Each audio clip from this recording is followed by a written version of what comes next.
Suhrut, by nature a well-wisher.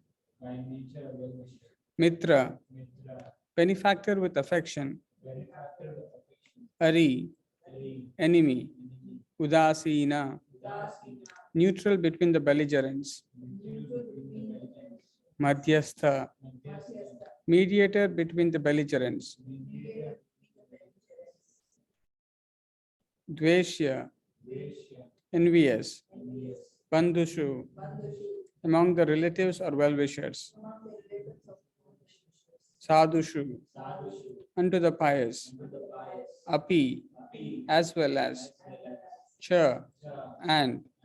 Papeshu, unto the sinners. Samabuddhihi, having equal intelligence. Vishishyate, is far advanced. Translation by His Divine Grace A.C. Bhaktivedanta Swami Srila Prabhupada. A person is said to be still further advanced when he regards all, the honest well-wisher, friends and enemies, the envious, the pious, the sinner, and those who are indifferent and impartial with an equal mind. Translation with repetition. A person is said to be still further advanced when he regards all, the honest well-wisher, friends and enemies, the envious, the pious, the sinner, and those who are indifferent and impartial with an equal mind. There's no purport for this verse, so I'll go to the next verse.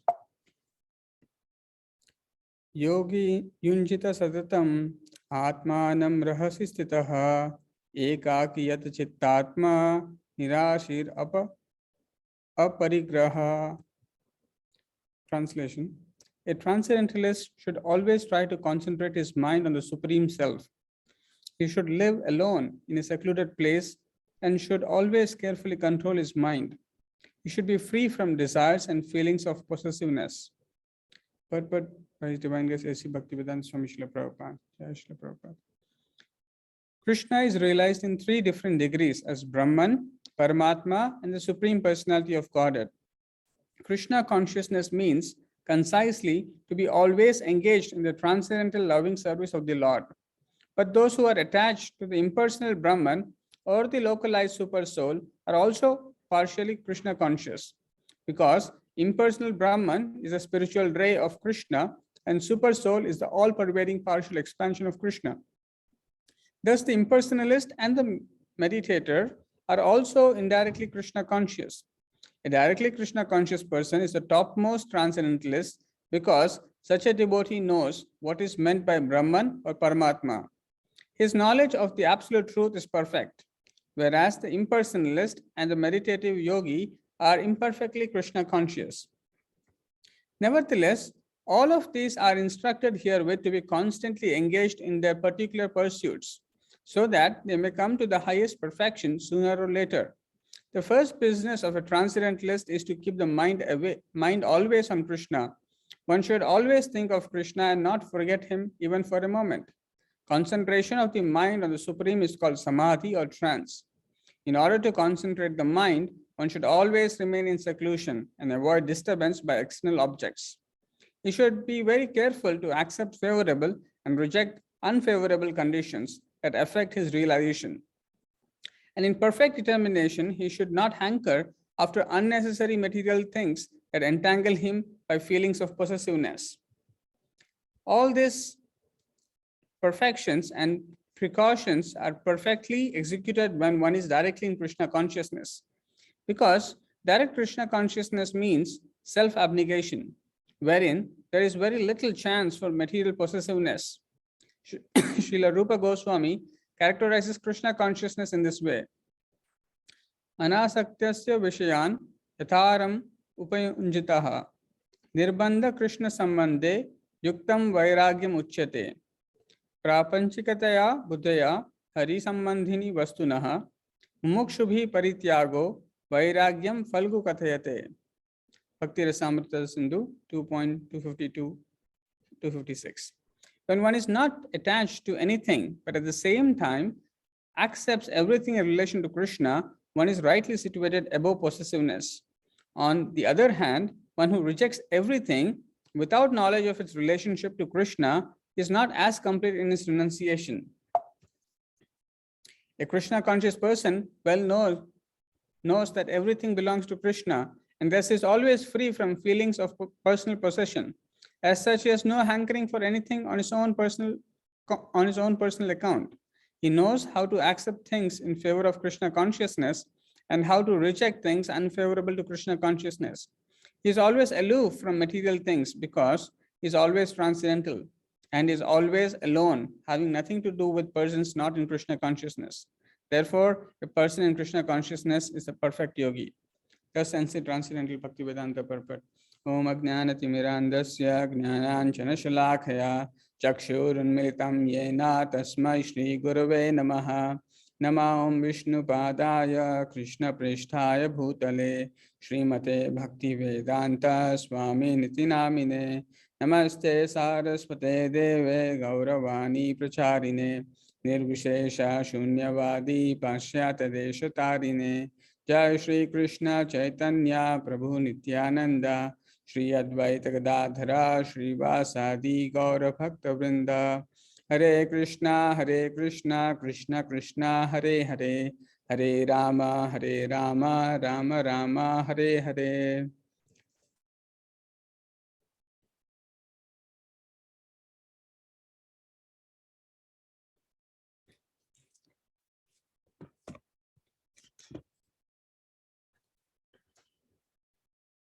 So today we are discussing verses 9 and 10 from chapter 6. And before we go to today's verse, let us briefly pay attention to what we saw in the last week, because the verse 9 is very much connected with verse 8, where we saw some of the characteristics of a yogi. So a person who is established in self-realization and is called a yogi, what are his characteristics? So we saw the verse last week which said, Jnana Vijnana Triptatma. So one of the first qualification of a yogi is that he is fully satisfied by virtue of acquired knowledge and realization. So Jnana and Vijnana. So because he is so satisfied, as we see, Brahma Bhuta Prasannatma, na sochati na kangshati. So what is the definition of satisfaction? Definition of satisfaction means there is no more lamentation and there is no more hankering. Usually in this world, we all spend our time wondering, oh, maybe I should get that thing, then I will become more happier, more peaceful, or something else. Or maybe my children should become better, not me, but my family should become better, or something else should become better. There is always a constant hankering. And that hankering is a state of being not in full satisfaction. Similarly, there is some sort of a lamentation. Oh, maybe I should have done this, I should have done that. Oh, why did that happen to me? And so on and so forth. So we lament over the past. So this, when one is situated in either this state of hankering or lamentation, is not in the state of being fully satisfied.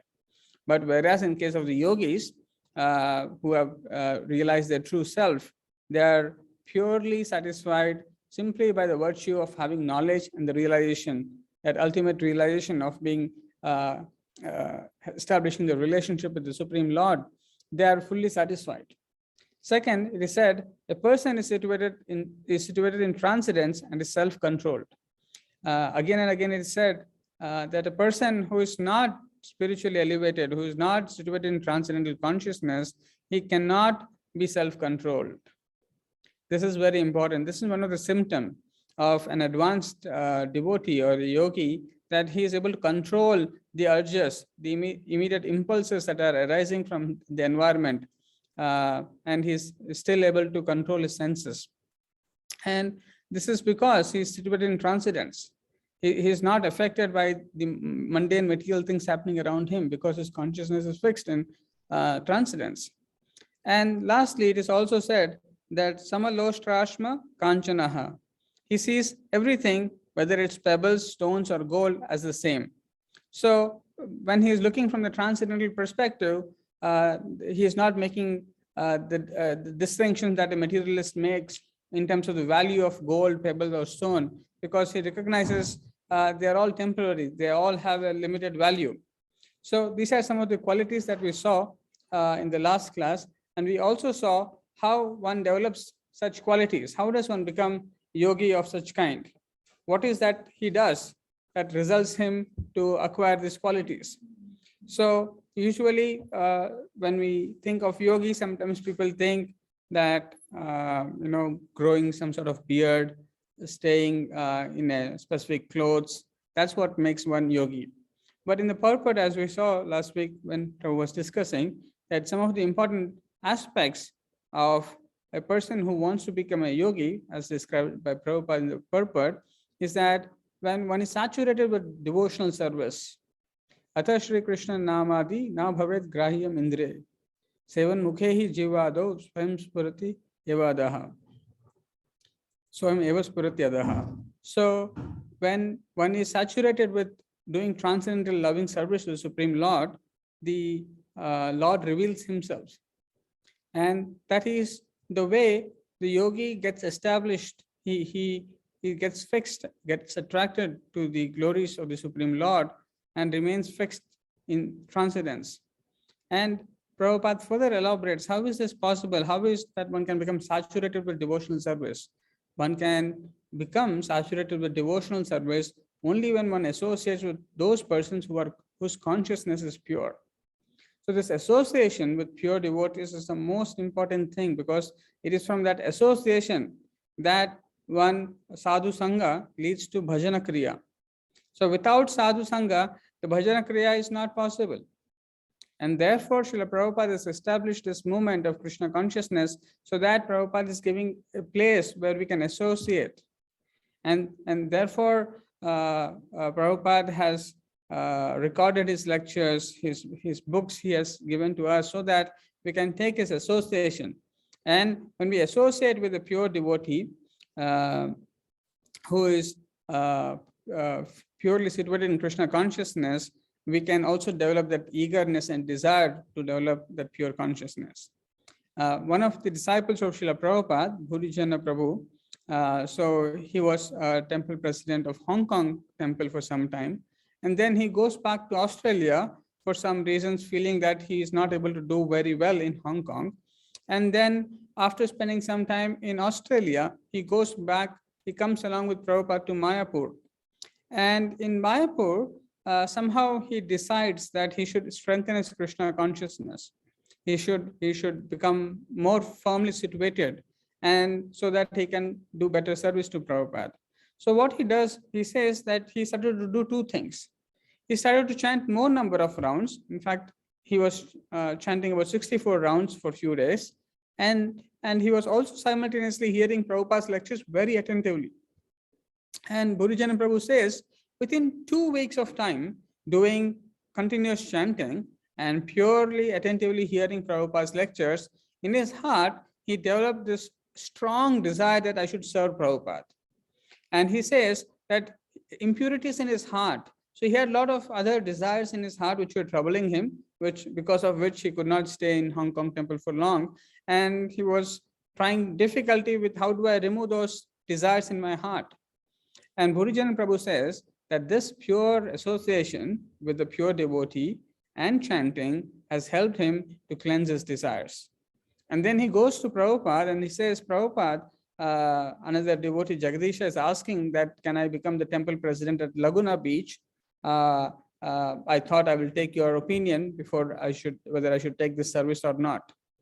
And Prabhupada was very pleased, and he says that it is my standing order that all devotees must go and preach. And so goes the pastime. So it is very important to note that how this association with pure devotees, and Bhurijana Prabhu also mentions about how being in the presence of Prabhupada has actually helped him and get transformed in the way he was thinking and the desires that he had. So these are some important things that we need to keep in mind, that when we want to make progress, we must learn to develop the art of being saturated with devotional service. Not a moment is lost without doing devotional service. And for that, to develop that intention and to develop that attitude of doing that, we need to associate with Srila Prabhupada, his books, and other devotees. So moving on from there, let us look at today's verse. So, so today's verse is an extension of what we discussed last week, which is 6.8. In today's verse, there is further qualities of an advanced yogi is being explained. And one important quality that is being emphasized here is that how does he see people? So, samabuddhir vishishyate. So, samabuddhir, that means he's having an equal mind or having equal intelligence. Towards whom? So, suhrun, that means a well-wisher. So, Prabhupada explains a person who's still further advanced when he regards all, the honest well-wisher, the friends and enemies, the envious, the impious, the sinner, and those who are indifferent and impartial with an equal mind. Now, this is a very significant point, like another important characteristics of a yogi. So,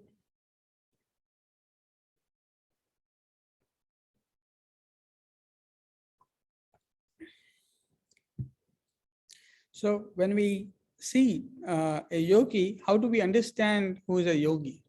So usually people get cheated because of not knowing the symptoms of how to identify a yogi. But here it's so clearly delineated as how does he look, what is his perception of the different kinds of people. And here it is said that suhrat. So let us look at each one of them more carefully as the first word that is mentioned is suhrat. So Prabhupada translates by nature a well-wisher.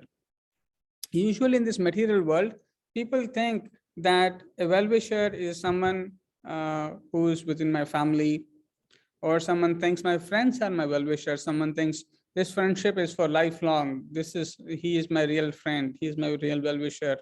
And sometimes people think my parents are my well-wishers, or someone else thinks my brother or my sister is the real well-wisher of mine, and so on and so forth.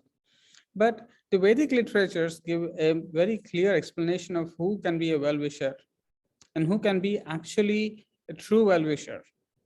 And this is explained throughout Bhagavatam, giving various examples of different kinds of devotees and the Lord himself as the true well-wisher. As we know, the word well-wisher is different from the word friend. And Prabhupada in his lecture, while giving this verse, he states that the idea of well-wisher is superior to a friend.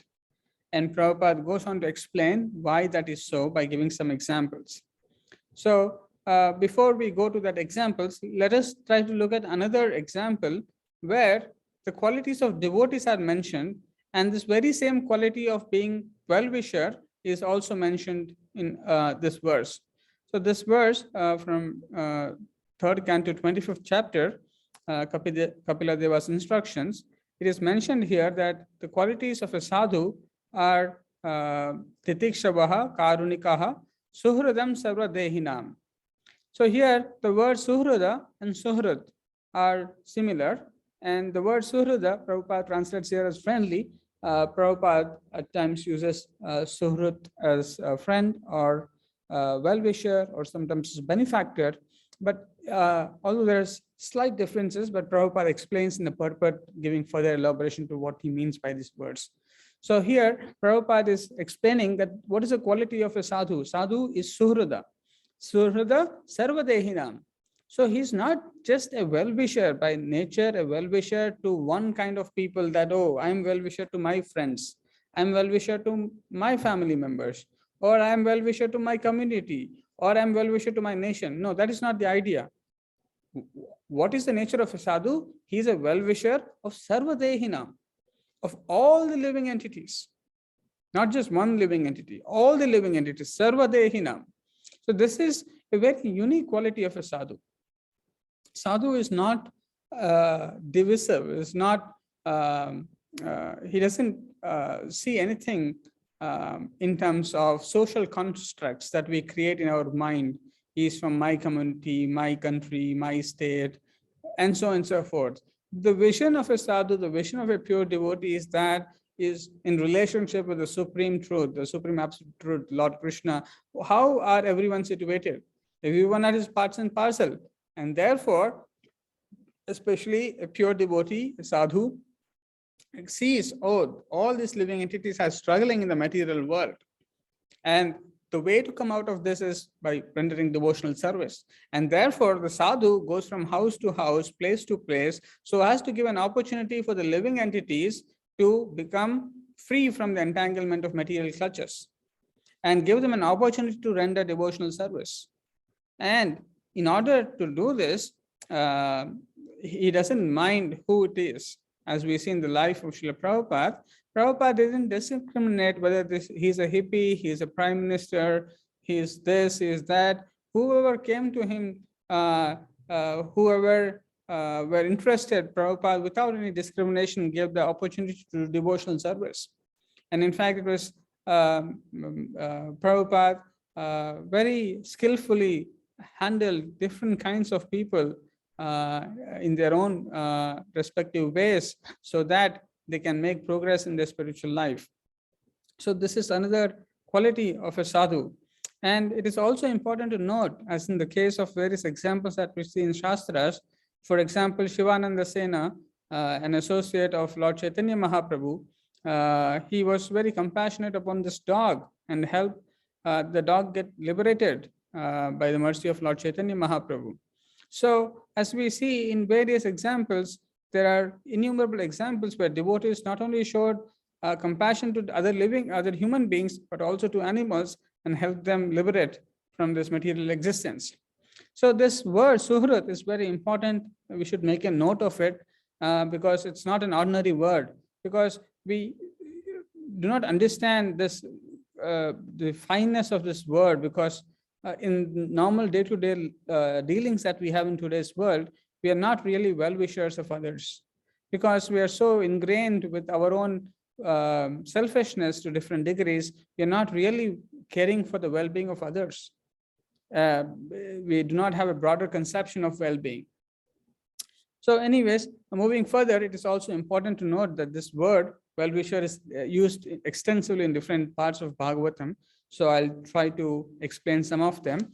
But before I go there, the first thing I want to say is that this word suhradam was also mentioned before. And it was mentioned, I think, towards the end of the 5th chapter, where Bhoktaram Yagna Tapasam Sarvaloka Maheshwaram Suhradam Sarva Bhutanam. So as we see, Suhrada Sarvadehinam Suhradam Sarva Bhutanam.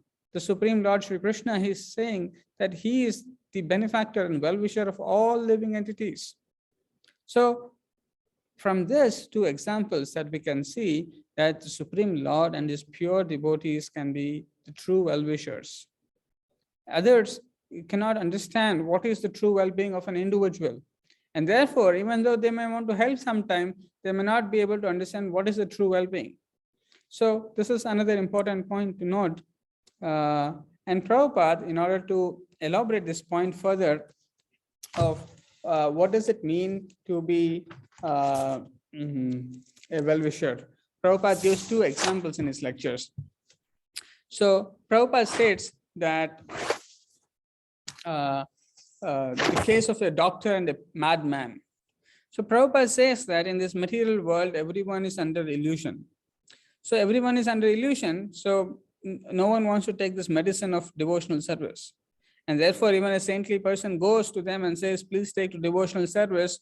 People are so engrossed in their fruitive activities, in their sense gratification, that they do not care to appreciate the value of a sadhu. But still, sadhu goes from place to place. And Prabhupada says, just like a madman, sometimes a patient, there will be a patient who's under convolution, and he is talking nonsense. And Prabhupada says that patient may scold the doctor, may use ill names to the doctor, but the doctor, being very kind upon the patient, he gives him the treatment. He doesn't take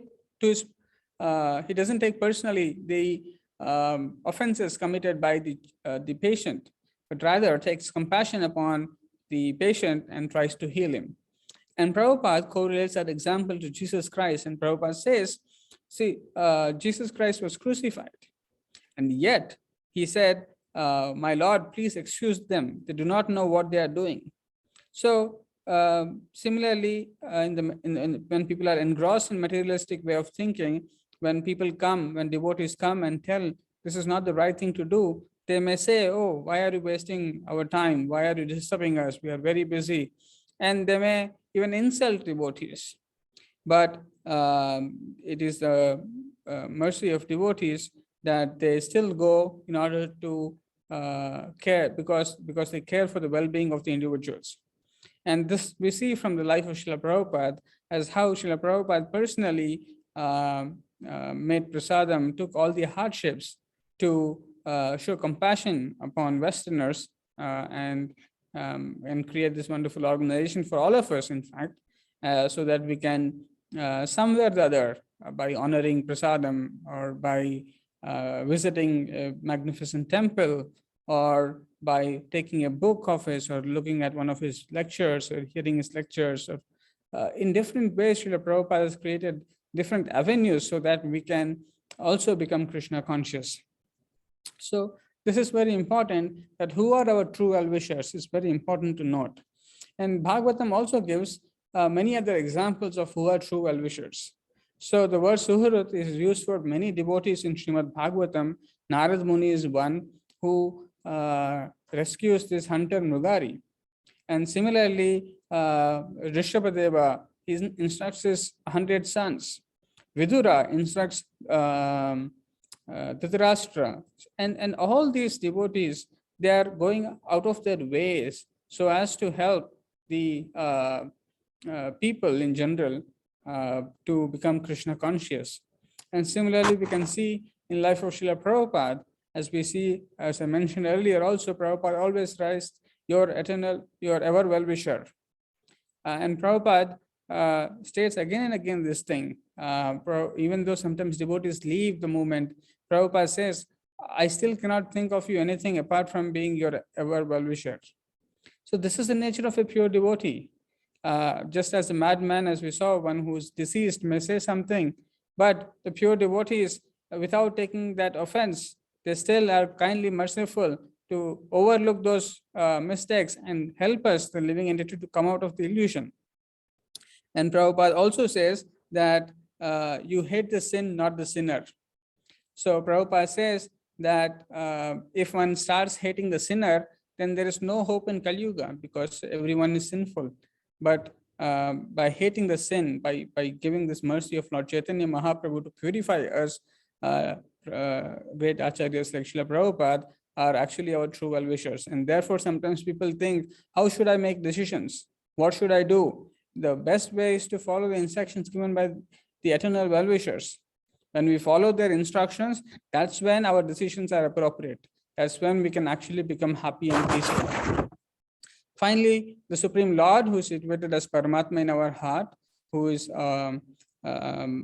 accessible through holy name, if we render service to him and become attentive, Lord as Paramatma also guides us. He is also our true eternal well-wisher, living, staying with us all throughout in different forms of lives that we are living. And the Lord is guiding us as how we should make our journey for their progress towards him, if we are paying little attention. And as we see in this verse, as one of the important qualities that a devotee must develop is to learn how to control one's mind, because by controlling one's mind, one can hear the super soul, one can be in touch with the super soul. So these are some of the eternal well-wishers. And then Prabhupada also goes on to describe this different kinds of people that are mentioned in the verse. So for example, Suhrat, Mitra, Ari, Udasina, Madhyastha, Dvesheshu. So Prabhupada says that one may, the friend is slightly, comparatively, relatively lower than a well-wisher. Friend, Prabhupada says, that has got some goodwill. So sometimes he comes and helps or something like that. So it is very important to understand these meanings of this word, because Friendship in the modern day world means, okay, I meet someone in my school, my college, or my office, and we just have some lunch. This is not the idea of friends. Friend means actually one who is willing to help, one who is willing to especially support the other person when one is in some difficulty or in need, or actually trying to see what is good for the other. So those are the meanings of this word Suhrit, Mitra. And as we see the word well-wisher in the dictionary, if you look carefully, it says that a person who desires happiness and success for others. So how many of us actually desire, when we call ourselves as friends and well-wishers, do we really genuinely feel for the success and desire that the other person should be successful and happy? Rarely we desire, and even if we desire, we hardly endeavor to make that happen. But here are the qualities of an advanced yogi who does those things. And further, there are other, Prabhupada says, there's various conceptions that we develop in our relationship, that someone is a well-wisher, someone is my friend, someone is my enemy, someone is envious, someone is sinner. Basically, Prabhupada says this is based upon our relationship in the material world and based upon our sense gratification. If we feel that someone is obstructing our sense gratification, then that person becomes enemy. If someone does not listen the way I want things to happen, then he becomes an enemy. Or if someone has something more or less, and the other person is becoming envious. So these are all in relation to certain sort of relationship in this material world and some concept of sense gratification that one has got. But Prabhupada says that when one becomes advanced in yoga, or when one is situated in transcendence, then he changes his perception. So these are all the perception based upon the material world relationship and sense gratification. But when one is advanced in spiritual consciousness and when one is situated in transcendence, he sees that as we see, Vidya Vinaya Sampanne Brahmane Gavi Hastini Pandita Samadarshinaha. So he sees, a learned man sees with equal vision. By virtue of a true knowledge, he sees with equal vision a learned and a gentle Brahmana, a cow, an elephant, a dog, and a dog eater. So this is the vision change that is found in a yogi. He no more distinguishes by the external dresses or the external social constructs that people have about who the person is or what the animal is and so on and so forth. Rather, from the transcendental perspective, the individual sees that there is a soul which is part and parcel of the Supreme Lord, and the Supreme Lord as Paramatma situated in everyone's heart. And with that equal vision, he treats with great respect and with due respect and all the living entities. So this is another quality of an advanced yogi that is mentioned in today's verse, in continuation with the vision that he has with respect to the pebbles, stones, and gold. In this verse, how does he see different people, different kinds of people? In spite of seeing different kinds of people, he is not afflicted or he's not discriminatory, but rather he sees with an equal vision, with an equal mind. So that is verse number 9. And let us move to the verse number 10. So starting from verse 10, as we saw in the acronym that was used earlier by devotees, EZ, enemy or mind. E stands for enemy or mind. So those were from verses 1 to 9. So it was talking about the mind, whether it can be an enemy or friend. And then starting from the verse 10, we have the description about Ashtanga Yoga. So starting verse 10, Prabhupada says that the description about how one can progress in Ashtanga Yoga is being described here. So one important aspect that is described starting this verse is how should one perform yoga. So when we think of performing yoga, especially in the modern conception of life, people think of going to yoga studios. People think of some sort of retreat centers or some sort of a different concepts people have developed of how they should perform yoga. But according to Bhagavad Gita, there are clear instructions of what is yoga and how one should perform yoga. So starting this verse, there are clear descriptions, especially when following Ashtanga Yoga, What are some of the things that one must do? So one of the most important thing in the very beginning that is mentioned is seclusion. So one of the aspects that the yogi, when he's trying to meditate, he needs to take care is to remain in seclusion. Now, one may question, why is the need for seclusion? So Prabhupada explains in the purport that seclusion helps us to remain away from disturbance, from external objects. Usually in this material world, especially in the modern day, we can see there is immediately a sense of disturbance. The sense of disturbance has become so common that we do not even recognize there's so many disturbing elements in our day-to-day life. Right from the mobile phones which ring every few minutes, there are someone who are talking loudly out there for no reason. Someone is playing some music, someone is watching some TV, and there is some noise in the road.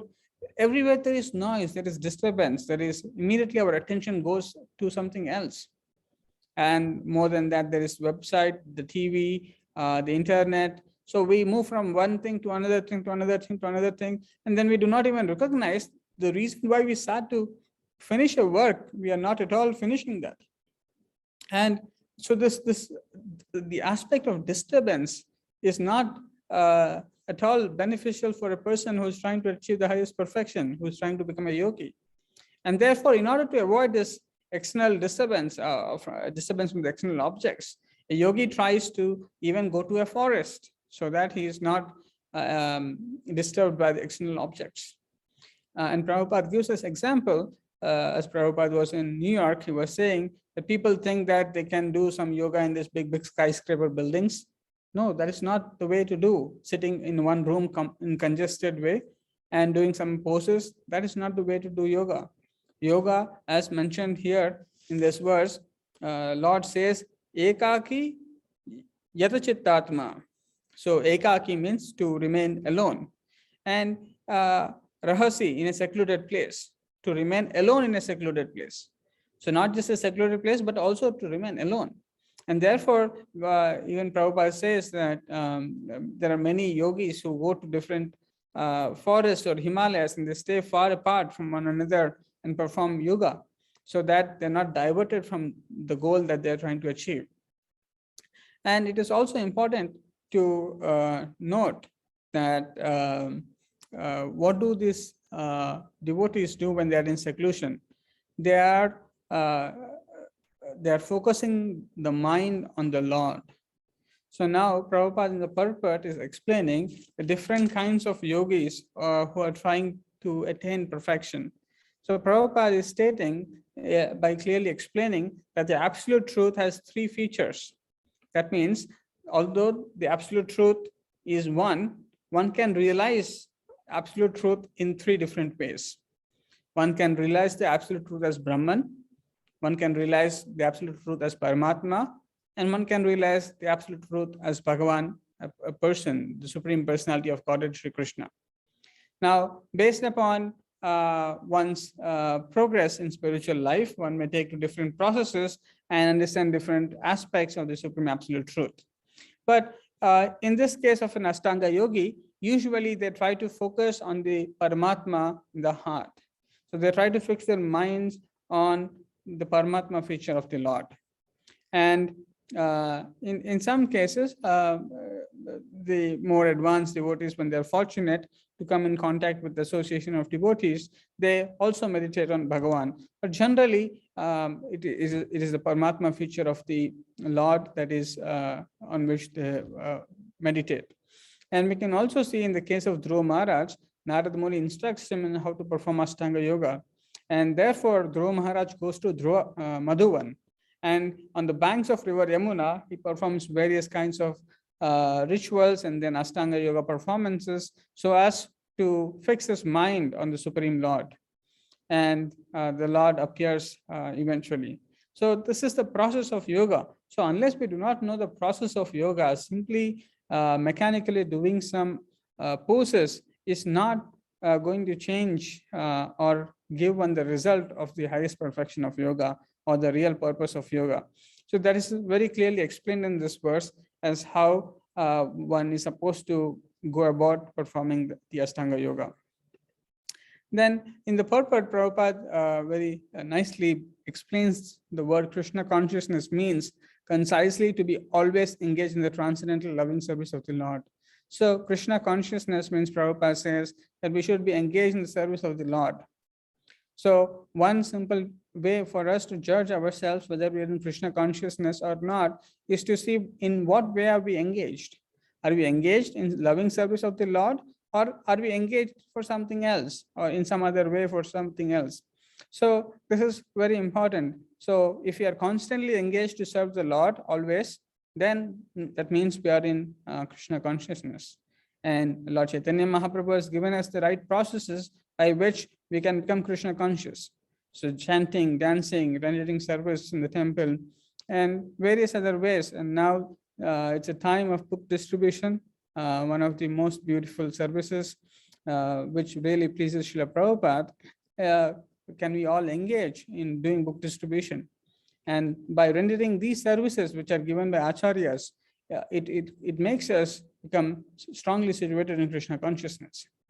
So with Gita Jayanti coming up in this week, we have lots of services for all the devotees to do a lot of book distribution. And even if we go out and just try to do book distribution, in the process of doing that service, because we are engaged in the transcendental loving service of the Lord, because his pure devotee is getting pleased by doing this service, so the Lord is also pleased. And it is by these means of doing services that we can become Krishna conscious. And finally, Prabhupada also explains in this purport what it means to be practical renunciation, what is practical renunciation. And Prabhupada quotes these two verses from Bhakti Rasamrita Sindhu, that usually a yogi has to also follow two more things. So we talked about seclusion, we talked about how his mind should be focused on the Supreme Lord. He also has to follow two other things, that is nirashir. Nirashir means without being attracted by anything else.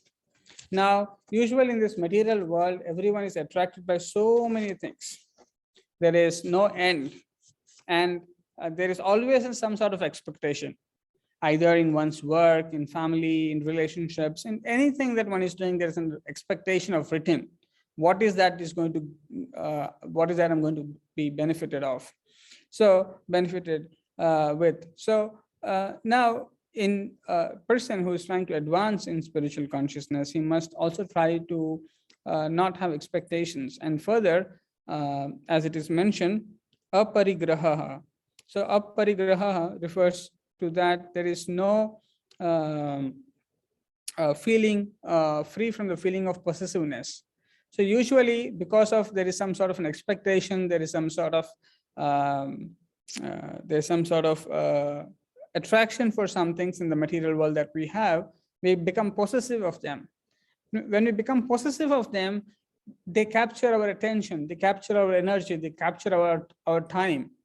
And then when we see why are we not able to do our devotional service, why are we not focused? The reason being that we are attracted to some other things and we are worried about possessing those things or losing those things, and thereby we lose our time. And therefore, a yogi who wants to advance further, who wants to practice the system of yoga, must remain free from expectation and also remain free from possessiveness. This is some of the things that the Ashtanga yogi must take care of.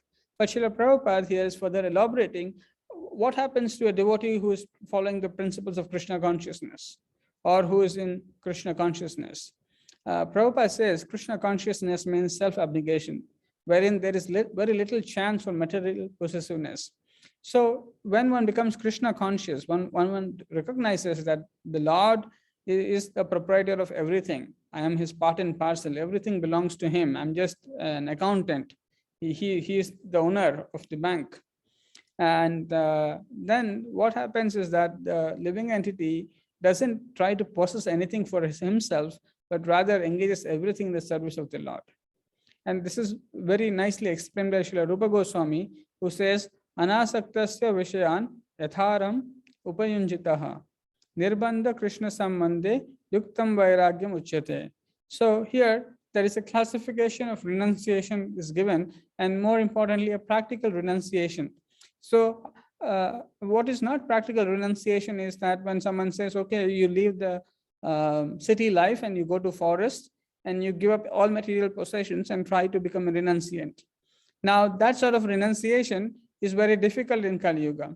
And therefore, Prabhupada is explaining this aspect of practical renunciation. Practical renunciation means we should be freed from possessiveness, we should be freed from expectations from this material world. And how do we do that? We cannot artificially do, because the lifestyle and the conditions of Kali Yuga are changing so fast.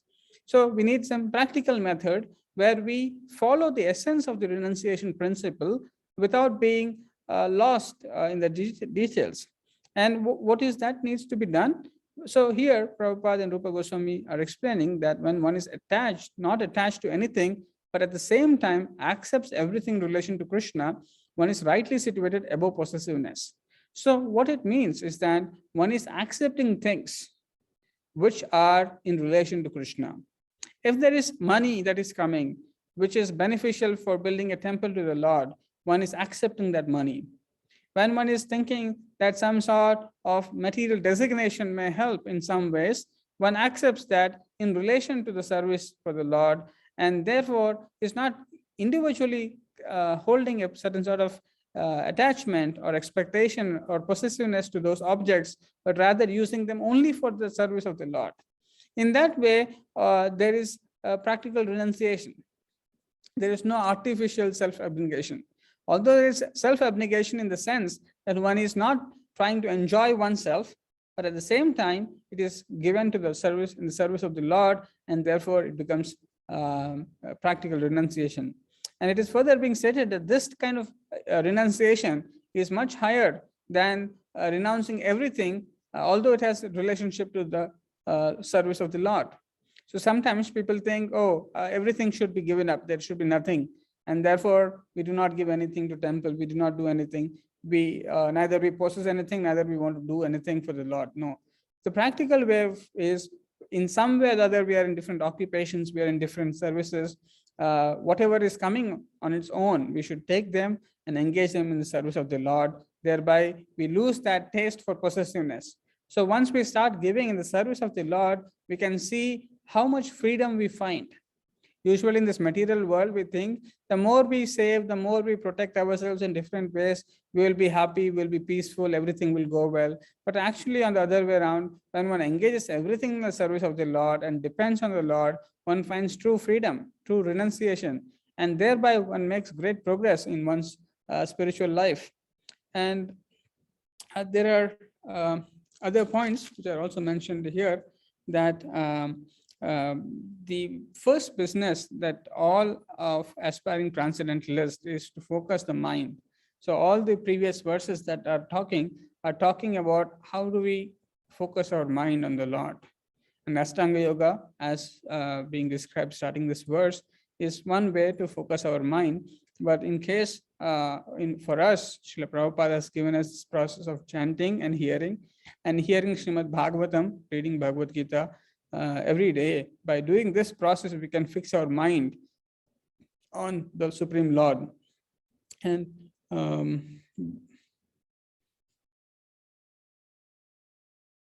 so Prabhupada also states in the purport that of all the different kinds of yogis, the person who's in Krishna consciousness is actually the perfect yogi, because without difficulty he can follow these principles of nirashir, not having expectation, aparigraha, freedom from the feeling of possessiveness. He can easily concentrate his mind on the Lord. He can easily and practically follow the principle of renunciation. He can, although he may appear to be not in seclusion, but a Krishna conscious devotee is in seclusion in the sense that he doesn't associate with people who are not Krishna consciousness, who are not in Krishna consciousness, or he doesn't while away his time in associating with things which are not related to Krishna. In that sense, a devotee is actually following seclusion, but on the other hand, is more than that, he is having a positive association of pure devotees like Srila Prabhupada and the holy name, And through that, he is remaining secluded from the effects of the external objects of the material world. So in this way, a Krishna conscious devotee is rightly situated and can be considered, Prabhupada is saying, is a perfect yogi. So I'll stop here and see if there are any questions or comments.